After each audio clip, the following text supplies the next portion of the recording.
A ponta da linha aqui conosco, às 3 horas e 25 minutos, o infectologista, o doutor Evaldo Stanislau de Araújo. Muito boa tarde, doutor. Seja mais uma vez muito bem-vindo, hein? Boa tarde, Danilo. Boa tarde a todos os ouvintes da Rádio Bandeirantes. Agostinho, por favor. Doutor Evaldo, que prazer tê-lo aqui conosco. O senhor está trabalhando hoje, doutor Evaldo? Ou deu aquela esticada monstra que todo mundo gostaria de dar, inclusive eu? Agostinho, eu dei a esticada monstra, mas já fui no hospital ver um pacientinho. Ah, é? Então tá bom. Doutor Evaldo, a gente estava falando aqui que o mundo registrou 5 milhões de pessoas mortas pela Covid-19. Número assustador mesmo, né? Número assustador mesmo.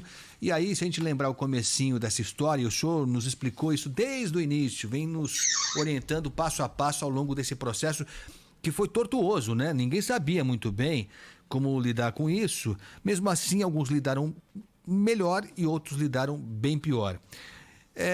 Falando em termos gerais, 5 milhões de mortos. Não sei se dá para dizer que a gente está numa reta final, até acho que não dê para dizer, porque alguns países estão enfrentando picos meio assustadores. Mas o que a gente vai tirar de lição? Pensando no mundo como um todo, desses 5 milhões de mortos pela Covid, doutor?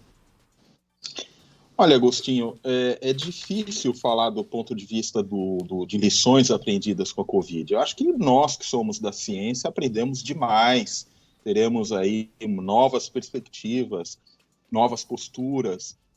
A ciência avançou muito. Essa tecnologia do RNA mensageiro que fabricou vacinas, ela vai ser replicada em outras áreas do conhecimento. Então, assim, do ponto de vista científico, muitos aprendizados. Do ponto de vista sociológico, do ponto de vista comportamental, eu tendo a dizer que a gente vai voltar onde nós estávamos antes, quer dizer, talvez até um pouco piores, que com o egoísmo aflorando aí cada vez mais, né? Quem tem mais vai poder se prevalecer. Isso aconteceu com as vacinas. Os países mais ricos simplesmente chegaram primeiro na vacina, estão vacinando e o resto do mundo que se vire. Então, do ponto de vista científico, sim, grandes avanços. Do ponto de vista social, de comportamento, acho que a gente precisa ainda evoluir mais. E essa é a preocupação que fica, Agostinho, porque eu gostaria de passar uma mensagem positiva aqui. Eu acho que já está na hora de a gente começar a olhar a metade cheia do copo e não mais a metade vazia. Mas para que a gente faça isso com uma certa segurança e tranquilidade, a gente tem muita gente no mundo ainda que precisa ser vacinada. Ô doutor, mas também é bom, Agostinho perguntou, né, as lições que ficam da pandemia, não é? Eu não sei se a gente já está chegando no final, é difícil dizer mesmo, né?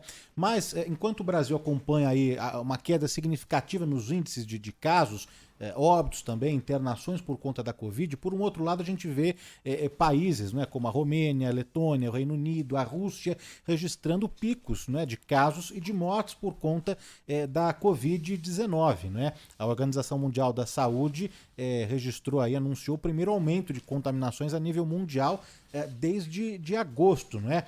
Para a gente tentar entender aqui, já que batemos aí 5 milhões de mortos por conta da Covid-19, em que pé que está a pandemia no mundo, hein, doutor? Então, Danilo, esse é o ponto. É a vacina que faz a diferença, né? Então, hoje a gente está vendo, e eu quero alertar quem nos ouve a isso, uma mudança da apresentação clínica da doença. A doença não é mais aquela doença avassaladora, no sentido de que pegou as pessoas que têm uma comorbidade, têm mais idade, ou mesmo os mais jovens, terem um risco de evoluir com gravidade. Isto quem está modificando é a vacina. Então, hoje, a gente pode dizer que dentro desse aumento de casos, nós temos um aumento de casos em vacinados e um aumento de casos em não vacinados, né? Então, o não vacinado com comorbidade, ele continua exatamente como estava antes, com todos os riscos da Covid-19.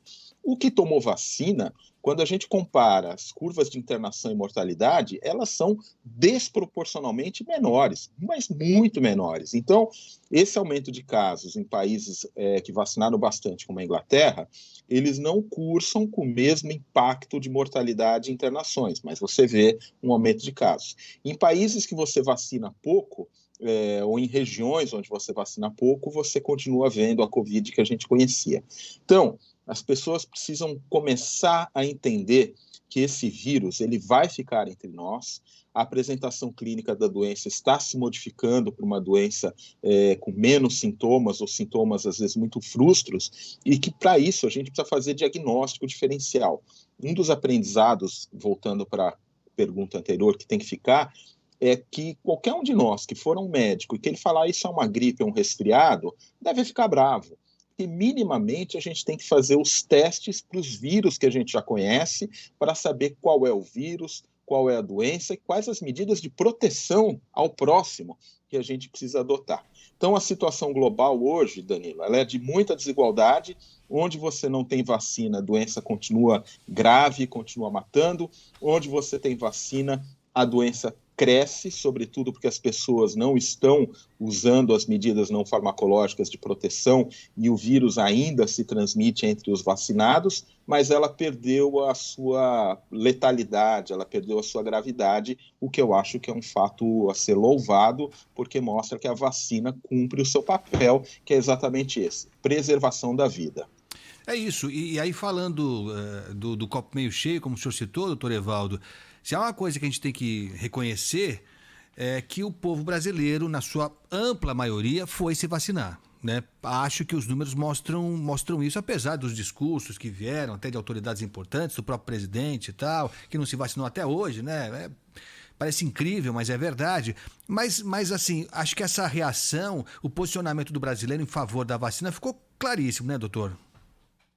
Sem dúvida. O Brasil tem uma tradição vacinal que é grande, é histórica. O Programa Nacional de Imunizações é um patrimônio brasileiro e não foi diferente, não tem sido diferente com a Covid. Embora, Agostinho, na nossa prática diária, com alguma surpresa, a gente se depara com pessoas que têm aquilo que a gente chama de hesitação vacinal.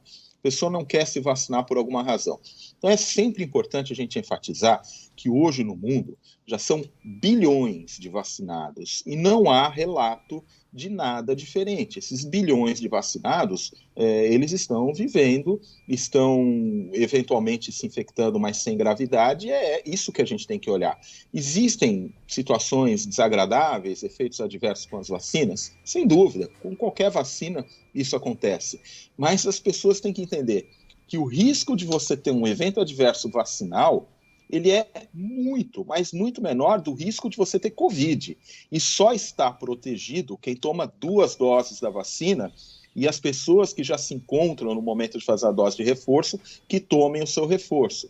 Então, Agostinho, o Brasil deu um show, tem dado um show na vacinação, não por mérito do governo A, B ou C, mas sim por mérito de uma estrutura que o Sistema Único de Saúde tem e que, a partir do momento que começa a ser abastecido com vacina, vai capilarizando a distribuição dessa vacina e o povo brasileiro sempre teve essa cultura da vacina, né?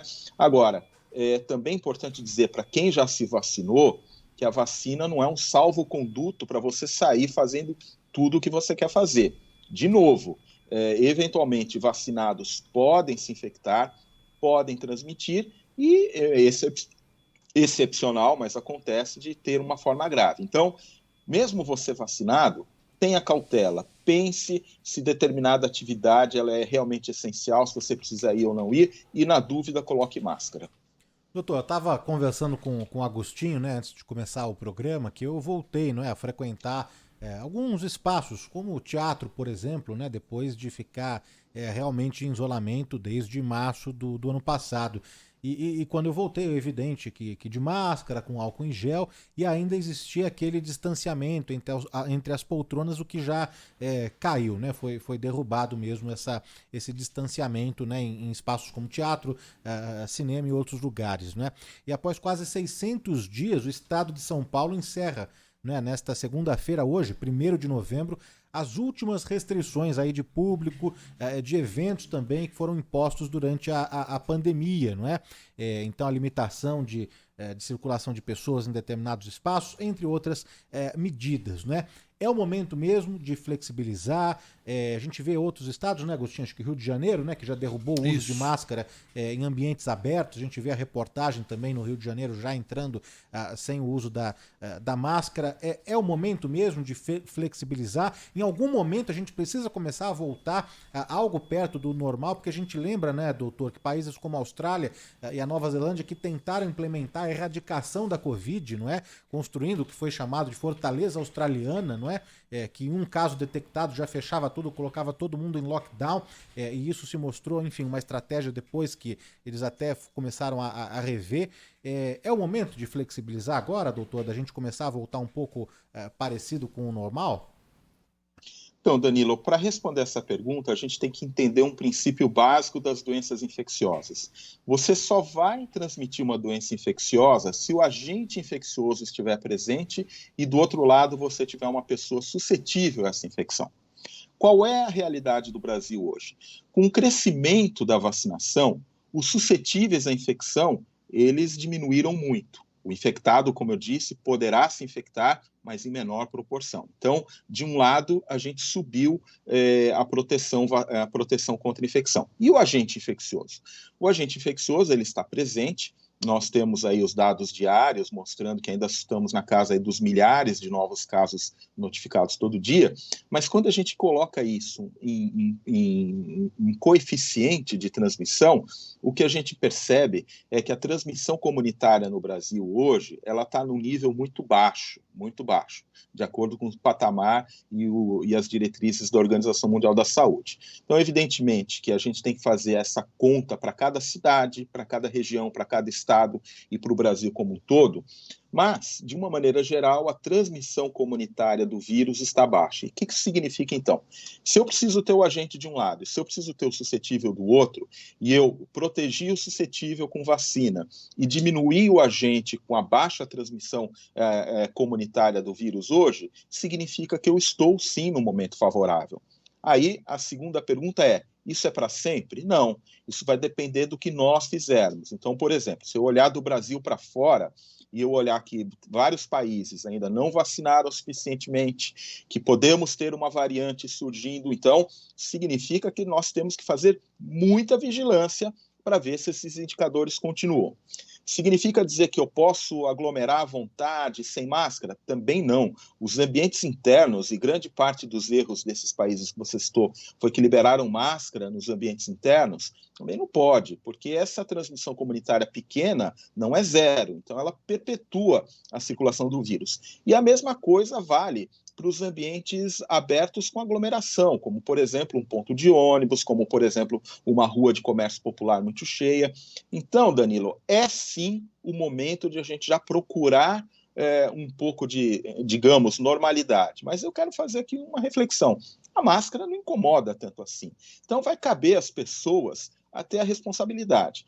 Eu acho que essa flexibilização com o uso da máscara corretamente, neste momento epidemiológico, ela é muito segura. As pessoas vacinadas, comprovando a sua vacinação e utilizando máscara nos ambientes internos, há segurança para se flexibilizar. As pessoas comprovando vacinação, usando máscara nos ambientes externos onde há alguma aglomeração, há segurança para essa flexibilização. E as pessoas vacinadas em ambiente externo, sem aglomeração, sem máscara, também há segurança, porque a circulação do vírus é pequena e no ambiente externo, sem aglomeração, fica mais difícil. Não, do ponto de vista da teoria, está tudo ótimo, está tudo lindo, maravilhoso. Agora, nós vamos ter que medir para ver se isso se sustenta, se o vírus não vai se reencontrar, ganhar um fôlego e os casos começarem a aumentar, e aí que entra o nosso calcanhar de Aquiles, que é o comportamento das pessoas. E é isso que eu temo, Danilo. Quando você flexibiliza, as pessoas vão com muita sede ao pote, e o que eu mais tenho visto é pessoas negligenciando a máscara. E isso no ambiente interno ou no ambiente de aglomeração, eu diria que neste momento ainda é um erro muito preocupante e que poderá nos cobrar uma fatura daqui a pouco, sem falar no final de ano, sem falar que o brasileiro está voltando a ir para o exterior e os estrangeiros voltando a vir para o Brasil, e sem falar naquele grande evento que está por vir, que é o Carnaval, que vai ter uma grande circulação de pessoas, e aí a gente fica à mercê dessas variantes do vírus que poderão surgir, ou se já surgiram, poderão chegar no Brasil. Nós estamos conversando com o infectologista, Dr. Evaldo de Araújo. Dr. Evaldo, só para a gente encerrar, eu agradeço demais a sua presença mais uma vez aqui na Rádio Bandeirantes. Então, se a gente fosse fazer um protocolo agora, dessa fase que a gente está vivendo, né? Com o que pode ser flexibilizado e com o que ainda tem que ser mantido como cautela para evitar sustos maiores. Manter máscara, o quê? Fazer teste?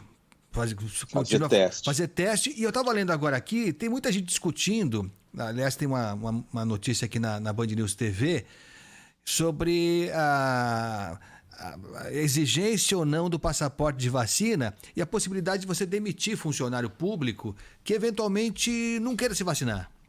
Né? Uhum. O passaporte da vacina é o que o senhor falou, né? Quando começa a flexibilizar, a chance de ninguém pedir mais nada, de ninguém cobrar mais nada é quase total. Então, se a gente fosse definir um protocolo para daqui adiante, se nada diferente acontecer, quais seriam as medidas essenciais a serem mantidas, doutor? Olha, Agostinho, eu diria que se tudo que eu falei aqui, ninguém lembrar mais nada, a gente tem que lembrar da vacina e a gente tem que lembrar da máscara. Então, usar máscara é essencial nos ambientes internos e onde existe aglomeração mesmo que fora. E fazer a vacinação completa é essencial. E cabe às autoridades e aos terceiros investir numa política de testagem, que é muito importante para que a gente detecte eventualmente casos assintomáticos, né, ou casos com sintomas atípicos e monitore a circulação do vírus. Conversamos aqui na Rádio Bandeirantes, no Bandeirantes Acontece, com o infectologista Dr. Evaldo de Araújo, não é? Passando aqui para o nosso ouvinte, compartilhando com a nossa audiência esse panorama mesmo da Covid-19 no Brasil e no mundo, não é? E as restrições que a gente precisa ainda manter, o protocolo, os cuidados que a gente precisa manter ainda para barrar a pandemia. Obrigado pela atenção mais uma vez aqui com a Rádio Bandeirantes, hein, doutor? Obrigado, Danilo, Agostinho, e eu quero deixar uma mensagem positiva para as pessoas. Realmente a gente entra num momento melhor, vamos olhar a metade cheia do copo, mas com muita responsabilidade, porque o futuro ainda é uma incógnita, mas tudo aponta que com a vacinação mantida e máscara, a gente vai superar isso. Muito obrigado. Bom feriado, doutor. Um abraço. Rede Bandeirantes de Rádio.